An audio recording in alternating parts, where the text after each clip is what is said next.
nagiging bias ang mga journalist sa paggawa ng istorya. Hindi nagiging makatarungan dahil hindi nakukuha ang side ng kabila.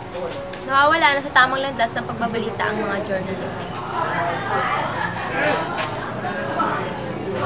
Ang solusyon, maging professional journalist.